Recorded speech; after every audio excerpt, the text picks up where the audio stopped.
bring that up because we're primarily going to talk today about baseball. Bell Field improvements. You might recall Mayor John Jasinski was on the program here on New Year's Eve Day. We had our annual visit with the mayor on New Year's Eve Day. He talked just a little bit about Bell Field improvements in the 2017 budget, so I thought we'd have Paul Penansky stop by and maybe fill us in a little bit more, although details are still being worked out, right, Paul? Thanks for coming in. Yep, that's correct.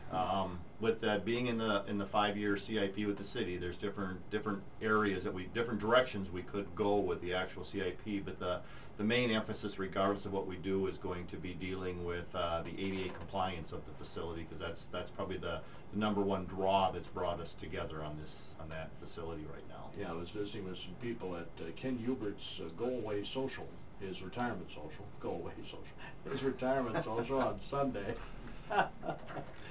His retirement social was on Sunday out of Bashers, and there are a lot of people there that are on the baseball board, as it so happens. So we talked a lot about the improvements that I know that the Baseball Association would like to see, whether or not that coincides with the city. Are two different things. Yep.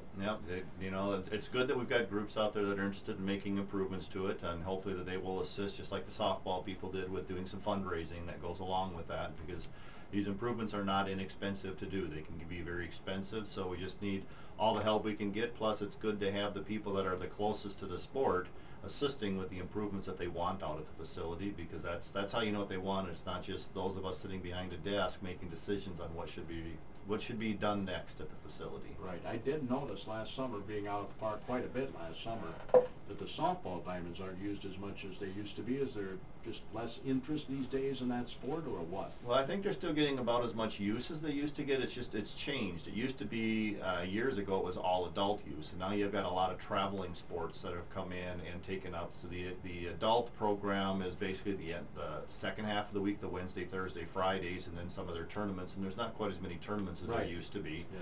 And then the traveling programs have actually filled in a lot of the Mondays and Tuesdays and part of the Wednesdays. So the fields are still being used almost as much as they were. Maybe not as late at night as they used to be, because when the traveling teams come in, they play their 1 or 2 games, and then they're done for the night. So by 8 o'clock a lot of nights, those fields will be done again. Well, if I go out for a Sunday afternoon Laker game, for example, or softball diamonds, were pretty much empty, and I suppose those tournaments don't run into Sundays, huh? Well, some of them do, depending on the individual tournaments and stuff out there. But probably 15 years ago or so, we probably had roughly 15 to 20 tournaments, and now we're probably down to 8 to 10 tournaments a year. So there are not near as many tournaments as there used to be out at the complex. Yeah, I suppose people get busy with their lives and don't want to have their weekends consumed. Yeah, I think it went that, and it's kind of a fallout also from the Adult Softball Association, where there are fewer people playing, and that's not just in Faribault, that's pretty much nationwide. Fewer and fewer of the softball programs are doing as well as they once did. And part of that is it's believed that there's more stuff for the adults to do. Their kids are busier. When a lot of the original adults, or I shouldn't say original, but earlier years when we had twice as many softball teams as we have now, their kids didn't have as many traveling programs to participate in. And now there's so many programs for all the different sports that go on year round. Doesn't matter if you're in baseball, softball, swimming, wrestling. There are programs and camps and leagues to get into year-round with all those. Yeah, it seems like grandparents are more involved too than, I mean, when I was a kid, of course, my grandparents were in southern Iowa and the Twin Cities, so they never came to any of my games. Yeah, you see them there's just so much more of those traveling programs where they have the games, where the focus is on games and on winning. And so you see a lot more participation from the families to get to those, but that takes them away from being able to do a lot of other things that they once did. So in any event, what's driving this, as I understand it, Paul, we've talked about this before, is the handicap accessibility out of Bell Field. Correct. Yep, we're looking to we need to make some improvements on that. The facility has never been made handicapped accessible, so you can't get up into the grandstands. You can watch the game, but you got to be clear out in the along the baselines or in the outfield to be able to watch the game, and that really isn't the way it should be either. So we need to take a look at the grandstands, and we're trying to figure out ways to get the handicapped up into the grandstands so they can view and enjoy the game the same as everybody else can there. Yeah, we'll talk a little bit more about that. The Faribault Baseball Association, I know, is putting in a bid to host the state amateur tournament. It hasn't been here since 1978. It was here in 1951 as well in Faribault. Paul Penansky is the Director of Parks and Recreation here in the city of Faribault. I know we go through this probably every time you're on the show. But how many parks are there in town? We have 39 parks that we list. We do have one that we don't actually own. We lease, the one out at Maple Lawn Cemetery. So that's a leased park. The Cemetery Association actually owns that. But it is the only park we have in that area of town, so we've continued to lease it. And we've been doing that for probably about 25 to 30 years now. Right. Well, someday they're probably going to want that land. They may, although in talking to members of their association, now that they're, and I'm not really, don't know a lot about this area, but Sure. as there's more and more cremations, Oh, sure. they have less and less need for as much land, and so they think they're set up inside their current fenced area for a lot of years to come. Okay. So they may not be needing to expand out for quite some time. All right. So that's a lease arrangement with Maple Lawn Cemetery. Correct. Yep. Every I believe, can't remember if the current lease, we've had 5-year leases, we've had 10-year leases, and I can't remember this if we're currently into a 5-year or a 10-year. I think we're in a 10-year one right now. I think it goes to like 2024. We just renewed it in the last couple of years. I watched a couple of youth football games out there. Yep, we still get some youth football out there. There's a lot of rugby that gets played out there. We've got some soccer out there that goes on, more pickup soccer. We keep some nets out there year round just to help alleviate a little bit of the rush that goes on down at the soccer complex. So we just try and do that, and we also have with the picnic shelter out there, we have a few picnics and stuff out there once in a while. Well, it's amazing. In the summertime, man, that soccer complex is full all the time. It is, from about the time the snow comes out. In fact, last year we had to restrict people on a couple of the fields just because the wear was getting so bad that it wasn't in good enough quality shape for when we wanted to play games and stuff. So we actually put a bunch of markers out there right in the dead center of the field and just closed fields off, and we were very happy. Everybody followed the direction of that and stayed away from those areas, and they got the chance for the grass to reestablish itself out there. And so, you know, a lot of kudos to the Parks Department for that. They went out over and over, and they reseeded a couple of different times and made sure it was well fertilized out there and took care of it, and everything grew back in real well for us. And so by the time we got to the school soccer season this last year, the fields were in really nice shape again. Have ever been thought about putting artificial turf on one of the fields? You know, that was talked about when we originally built the complex, and the couple of decisions that we went back and forth on was the artificial turf would look really good for 10 years, but the ability to fundraise to replace that turf after 10 to 15 years was one of the things that we weren't sure if we'd be able to do. We thought we'd be able to pay as we went along with the maintenance that you have to do on them, versus, you know, not much maintenance in between the season, but being able to replace that turf when the turf wore out. So we decided to go with natural grass. We did put in drainage out there at that complex, so like on the ball field itself, if you get 4, 5, 6 inches of rain and it stops raining, you're ready to play. You don't have to wait. That field drains really, really well out there.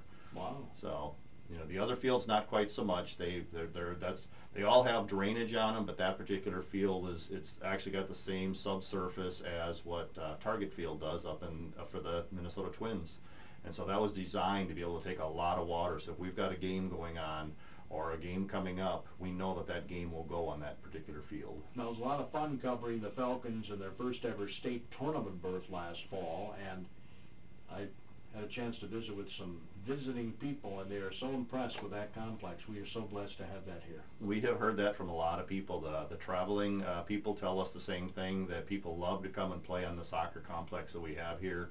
Not only great fields, we've got 4 great fields, 4 great full-size fields that can be subdivided for the younger players and stuff, but also having the restroom facility that's there, having concession stands that are there, having a picnic area that's there, and having more than ample parking also, because with the parking lot plus all the street, plus we have an arrangement with the school district to be able to use their parking lot, because all these soccer games take place when school is not in session. So it's worked out really, really well for us down there. Yeah, wow, it was full for those playoff games. Man, oh man, I had to park on the street quite a ways away. And that's a great thing. It's great to see that kind of exposure back to a sport that Faribault has struggled a little bit in on getting at the high school level, and last year sure turned that around, and it was really nice to see. Yeah, let's hope it continues, and I think it will, because obviously we have some of the best facilities in the state, not just the region, but the state. Yep, we're doing really well with that, and there's you know, like you said, you go out there almost any night of the week, and there are so many pickup games going on, plus the organized soccer going on. It's just pretty much 3 or 4 fields are being used almost every single night of the week out there, and it's great to see that kind of use out there. And the Faribault Baseball Association, I know, has the desire to make Bell Field. I mean, at one time it was one of the gems in the state. Yep. I still think it's one of the better ballparks in southern Minnesota. It's still in very nice shape. It is getting to be an older facility out there, and it needs some of those repairs that an older facility needs. But there's also some things that newer ballparks are designing into their facilities that an older ballpark may not have. And so that's some of the stuff that there's a group of, like you mentioned, concerned baseball people that are looking to help try and make some of those improvements. They're helping come together with the list. We're looking at the feasibility of the facility. We want to improve that facility first and get it up to standards, but then they're also looking at the possibility of another full-size baseball field someplace in town that they would be able to use. I know that they're looking, as you mentioned, to try and host a state tournament in town. That does not require them necessarily to have all the fields in Faribault. They can work with the surrounding communities. In fact, they've got agreement, as I understand it. Owatonna said they would join. Yeah, okay. And I wasn't sure which towns. I know they were looking at a couple of the surrounding towns around us the last meeting that I was at, and they had some conversations to try and get them to agree to co-host. Yep. But then they would pick and choose, and I believe that they were trying to get Faribault to be the primary field, so as you work your number of teams down, the other complexes won't be used, and they would stay and finish up all the championship games in Faribault here then. Yep. And Owatonna, according to people I talked to on Sunday, has agreed to jump on board. So Faribault and Owatonna would co-host, with Faribault being the primary host of the event. Good. And of course, having covered many of these state tournaments, I know that the state board goes to the fields and pretty much tells you what improvements have to be made in order to host the tournament. Yeah, I understand the same thing. As they come in and they want to make sure that it's a great setting for everybody that comes to town. So even though we think we've got a really nice facility, they may tell us there's some downfalls or something that we're missing. So I believe that as far as presentations go, there'll be a presentation in like April or May that they make back to the board, and if the board agrees with Faribault as a site for a state tournament, then they'll make a trip to town yet this year, so we've got a couple of years to make some of those improvements. I don't know if you still have the picture in your office. I got a copy of the picture that was down at the rec center of Bell Field back in, I think, 1951 when they hosted. Isn't that from that time period? It is from that time period. I do not have that particular one. Back when the grandstands were about twice the size that they are, and they wrapped all the way down the first and third base lines. Correct. I have a picture of that in my office. It was so beautiful. I went and gave myself a birthday present a couple of years ago and got a blow-up of it. It's very nice. Yeah, I have not actually even seen that since I've been in my office. I've seen it in a couple of places. I believe there's a picture, that copy of that also up at the Twins, up at Target Stadium. So there's a picture of it up there, and I've heard it and I've seen it on like Facebook and stuff posted by different people, but we don't have, to my knowledge, we don't have a copy of that anywhere. Well, doggone, it used to be in Bob Burke's office, which is your office now. Yeah, and we've got a lot of that, and Jeff Jarvis goes through those and really does a nice job of maintaining all the pictures and stuff, but as far as anything that was in a frame, there's not much of anything that we can find from that era, so I don't know where it disappeared to, but gone before I came. Well, I'll be doggone. Anyway, well, the softball diamonds weren't there yet. When Bob was here? When this picture was taken. Oh, correct. When the picture was taken, the softball was not there yet. And it's unbelievable the number of people in this picture. And I noticed, I was just looking back at the records, that tournament in 1951, not 78, but 51, had over 20,000 people come. And that was when they had one class and, wasn't as big as it is now. Yeah, and I know that back in the 50s, to go to the games, you had to buy season tickets in advance, or you couldn't even get into the games. I've seen some reports where it wasn't just show up and pay if you decided to go that day. You would buy your season tickets in advance, and there was way more demand, less facility space than there was demand by the people to get in. So it was full all the time. No, not as many people had televisions. Yep. And it was a great entertainment. The team was doing well, so everybody wanted to come out and support the team. They had a lot of former professionals that played, and they got paid to play. Mm-hmm. Yeah. So much for Different. Amateur, huh? That's right. Amateur baseball. Yep. Those were the days. We thought they'd never end. I can't remember all the lines to the song. Anyway, Paul Penansky is with us. He's the Parks and Recreation Director for the City of Faribault. And we wanted to talk a bit about improvements that are proposed for Bell Field, but again, those are in the gestation stage. Correct. Yep. We do have some funds set aside in the city budget right now for 2017 to do the ADA improvements. So it got originally, we were talking about doing it in 16, and then this group of people got together that wanted to make additional improvements, and so we needed to give them a little bit of time to figure out exactly what they wanted. You know, there might be a way to design in some of these ADA improvements as well as some of the other improvements that they were looking at doing. And so we wanted to make sure we didn't do one thing and then turn around and have to take it apart and do something else down in there. So we want to do a good job of planning and make sure that the improvements we make are there for years and years and years to come. I was talking to a friend of mine on the phone the other day, and he was telling me that he has really had a passion for pickleball. Yes. You were telling us about pickleball on the show. I got to try that sometime. You need to come down and do it. We've got some regular times we play pickleball, and we've also got groups that come in when the gym is not being used, and we've got lines down and we've got the nets. And pickleball it really is, it's huge right now. In fact, we had a pickleball tournament in town back, I believe it was Halloween weekend, and it was run by the state Minnesota Park and Rec Association, and we had a lot of teams here, and there's a lot of people that go back and forth between Faribault and Owatonna, and there's a lot of people that are playing pickleball, and it's not just, you know, I think maybe when it started it was just seniors, but it is not anymore. There are a lot of people playing pickleball. In fact, we do what we can to even try and bring that up and let the little kids see that game too as another fun way to play. Well, the grandparents can play with their grandkids. Yep. The other improvement that we're going to have, or neat thing with pickleball this year, is it didn't happen until really late in the fall, so probably nobody knows, but we worked with the school district, and they did what they call blended lines. And so at the high school, they were able to get blended lines put in for junior tennis, which is another set of lines that are a lot more faded so they don't interfere with the actual tennis game. But the middle school, we worked with a line of clinic who paid for us to put in pickleball lines. So each of the courts down at the middle school now has pickleball courts set up there permanently. So when they're not playing tennis on the courts, you can go in and you can play pickleball outdoors now, which is new for Faribault. We've not had that. Oh, honest. I guess I was of the belief that pickleball was in the same lines as tennis, but it's not. No, it's a lot smaller court than tennis. I believe Okay. pickleball's like in a 20 by 40, and pickleball's maybe 40 by 70. So it's a much smaller court than tennis is. Partially because the ball doesn't continue to go, being a form of a wiffle ball. Right. The ball just doesn't keep going like it would in tennis. Yeah, you said it's a lot of fun, so I got to try this. You do. You need to come in. You know, there's some. We've got, like I said, we've got some regular times at the community center. We've got some mornings that they play. We've got, I believe it's Thursday. Maybe I'm not sure which evening it is. If it's Tuesday or Wednesday evening that they also play there. And then we have some groups that are actually renting the gym and coming in at other times as well, and just playing when the gym is available. So check with us down at the community center. If you're looking for a place to play pickleball, hopefully we can get you in and show you the game. We've got some equipment that you can use ours up until you feel like you want to upgrade to the next level of equipment.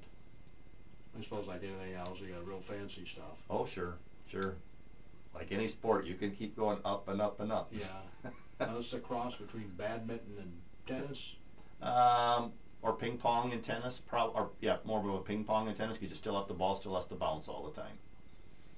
So a lot of fun. The people come in. I mean, we've got 3 courts set up there at the community center now. Last year we only ran with 2 courts in the gym, and very, very, very popular. So that may have overtaken some of the softball. It might. In fact, we have, I don't know about softball, but we have a group that is coming in on a regular basis and using and playing pickleball, but they used to be volleyball players, and they've changed, and now they're coming in and playing pickleball. Yeah, the old vertical isn't what it used to be. Yeah, could be. That catches up with all of us. Oh eventually. gosh, yes. I remember playing volleyball at the church, and did an over the head shot, and I got dizzy, and I'm thinking, geez, am I getting old? Yeah. You know, going back for trying to locate the ball, looking over your head backwards. At my age. Well, we're about the same age, Paul. Yep, we are. But I couldn't believe I was dizzy. Yep, you got to keep in shape and keep doing that if you're going to keep doing it. Otherwise, you know, we find ourselves another activity or another sport to do. A lot of things to do out there to keep yourself going. Yeah, and that's what the rec center is all about. Absolutely, we've got a lot of different things going on out there. So invite you to come down if you've not been there, give it a try, see what we've got. We've got lots of different types of packages. If you know, if this is a roll-in, we kind of do it for, you know, using the fitness room. You know, if you're not using a community center, I encourage you to go to somebody else's fitness center. You know, we want to just make sure people are as healthy as they can be as much as possible out there. So one advantage we do have, we don't have joiners fees. You know, a lot of the other facilities you do have to pay a joiners fee, but we don't have that, and you can sign up and you don't have to do annual memberships. You can give it a try. You can buy a 1-month or a 3-month pass. Annual memberships certainly are the cheapest, but if you're not sure if you're going to be able to commit to it, do something shorter. Or we get people that'll sign up and do it in the spring here, and then when the weather gets nice, they don't want to pay to be inside. They want to go outside and do their own thing. Then they don't have to have a membership during the summertime, and they can join us back in the fall again when the weather starts getting cold. So lots of different options out there. We've got a nice fitness room. We've got lots of aerobic classes or group exercise classes. Our Faribault Fitness Group is really active with that, offering lots of classes, from early morning classes to evening classes. And then we've got a great Pilates and yoga instructor. She does a fantastic job, and her classes do extremely well too. So well, that's growing too, I know. It really is. And in her classes, she's constantly looking for new classes. She added a bar class last year, and people are coming this year. She's actually, we have a fun one that our fitness person is doing. She's doing it's called stand-up paddling. So those that have seen some of the paddle boards out there on the different lakes, we're actually doing it in the swimming pool in the wintertime here. So if you've got a board, or if you don't have a board, we've got a couple of them that we've borrowed from the Gear Resources out of Northfield, and they've allowed us to use their boards. We put them in the swimming pool, and we teach people to do it. So you're in a heated pool, in a heated environment in the middle of the winter, kind of as a nice little break from reality that way. Well, that's for sure. And speaking of the pool, that's available too to people Yep, for swimming. Lots and lots of water exercise classes, Monday through Friday mornings. We've got afternoon classes, and we've got some evening classes. So come and check out the schedule. Go online to the Faribault, www.faribault.org, and check out the Park and Rec and look for water fitness, and you can find all those types of classes in there as well too. So my good friend Jim Warren was down there all the time. he was down there a lot. He came, and he was a lap swimmer early in the morning, and he was there just about every single day of the week. He was a very regular individual down there. And look, the long life Yep. experience there. Yep. Did real well for himself that way. Kept him up and going. Gave him a reason to get up and get moving in the morning. That's right. So, what's the phone number down there if people are interested in checking out any of this? 334-2064. 334-2064. Do you know how much is earmarked for the ADA at Belfield? I believe we've got about $120,000 for it. The early estimate just for the ADA improvements were about $110,000 plus engineering and architectural fees to design that in. It's not as simple as just being able to get them up there. The way the facility was designed, you can't bring people in on the ends because there's two major light poles there, and the ceilings are too short without removing the whole deck space to come up through the actual stairway. So it's going to take a little bit of work to be able to decide how we're going to make the ADA accessibility work on that complex. I know one of the other things they'd like to do is make the concession stand accessible from the front so that people can watch the game while they're getting concessions. Yep, that's been talked about. It possibly could happen. It may or may not happen. It just depends on how all this comes together and how everything assembles there. But I know that's been a strong desire by some to have that get turned around so that they can watch all the games as well too. I mean, Red Wing, for example, has that. The Red Wing ballpark. Okay. I'm trying to think of some others. Mayo Field doesn't have that in Rochester. Yeah, I don't think the majority, and I actually, my kids were all softball players, so I went through fast pitch. Yeah, you went to those facilities. So, but there were very, very few of those facilities where from the concession stand you could see the ball fields either. So it's just, I think that's just, concession stands, when they originally were all built, were built in a place that there was space, and space was usually underneath the bleachers, and the bleachers then blocked you from being able to watch the games going on. So yeah, well, they didn't think about all this fancy stuff when they built them. They just wanted to have a good place for people to play and for people to watch, and I don't think concessions was really given a big thought, to be honest. I'm guessing it wasn't. Probably was more of an afterthought. Well, gee, we'd see we could make a little money by selling some, beer and hot dogs. Yep. Anyway, you should have your Buckham Bulletin, right? Oh yeah, those came out in I believe either December or no, they came out in mid-November. So they've been out for December, January. We've got another one that will be coming out probably in mid-February, and that one will have all of our summer events and activities in that, so you can start signing up for the summer programs for So the kids. you know spring is around the corner when you get your spring Buck and summer Bullet. edition of the Buck and Bullet. Yep, that'll be for March, April, and May is when that next one will come out for, so that'll be great. A couple of items if I could just touch on real Sure. quick that we've got coming up at the community center if Yep. people are interested in. We have our Saturday night live event coming on Saturday night, July 30th from 6 to 9 p.m. It's only $5 for a family. The gym will be open. We'll be bringing in some different activities there. The swimming pool will be available. The racquetball courts will be available. There'll be some snacks and stuff. Just come down, and if we just want everybody to come in and just have a fun family night. Come and see some of your friends. Last year we probably had close to 100 people that came down for that, and it was a fun event for everybody to come. And at $5 for the entire family, it's a very inexpensive activity to come to. Also, we've got our father-daughter dance coming up on February 28th. And if you've not been part of that, it is really one of the neatest things you've ever seen. The girls come all dressed up in their long dresses, and the dads come in their suits, and they dance, and we've got a photographer that comes in, and they take pictures, and they do a fantastic job. Really get you into kind of the mood there, and that's on Sunday, February 28th. So we encourage everybody to come to that. So if the daughters doll up, do the fathers too? They do. They get really dressed up, and they get so excited. It's really neat to see this event. They do a really nice job with that. And then last of all, just for those that haven't been by, the Jefferson ice rinks are open.